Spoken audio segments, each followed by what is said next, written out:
America is seeing a boom in retirements as baby boomers sail into their golden years. More than 4 million people are going to turn 65 this year alone, part of the largest wave of retirement age Americans in history.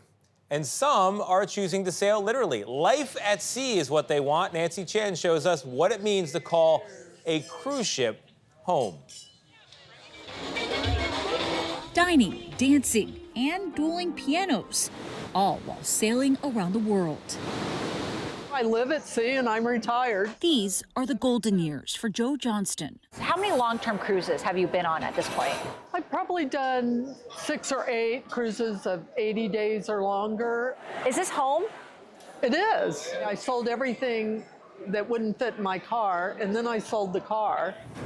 On board, the 69-year-old gets everything rolled into one: meals, travel, entertainment, and housing. All for, by her estimate, $100,000 a year. What are the caveats? What are the things that people should watch out for?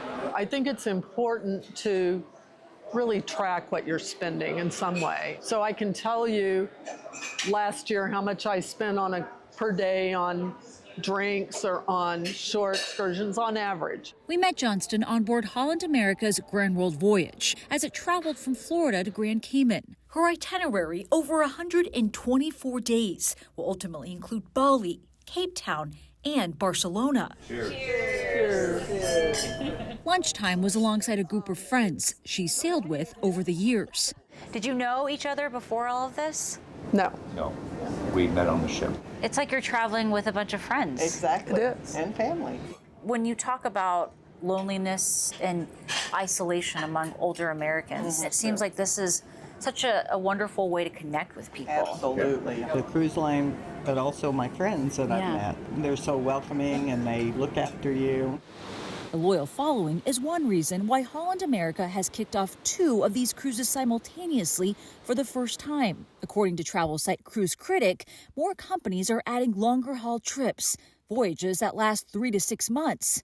At least a dozen world cruises are being offered this year alone. A residential cruise even launched last fall, where you can buy a cabin for $130,000 and up. Could it ever be cheaper to retire at sea than on land? Sure, one could argue. It's all predicated on how you were living when you were on land. Charlie Branch is a New York-based financial advisor. He says clients have been getting more creative about retirement since the pandemic. You are seeing more of your clients coming to you with these non-traditional approaches? Coming off of COVID, being at home, it's given them some perspective in terms of what they want their lives to look like from this point on. Some are going and doing things that they've always wanted to do and never had a chance to. We're definitely seeing an uptick in that. Hello, hello. As for Joe Johnston, she has cruises booked for the next 2 years and no plans to stop. I've come to appreciate politics around the world, how people everywhere are more alike than they are not, and just how beautiful the world is. Retirement at sea may sound pretty appealing, but a big factor to consider is healthcare, because while there is a doctor on board many of these ships who handles basic needs and emergencies, make sure to talk to your doctor back home to see if it's really a good option for you.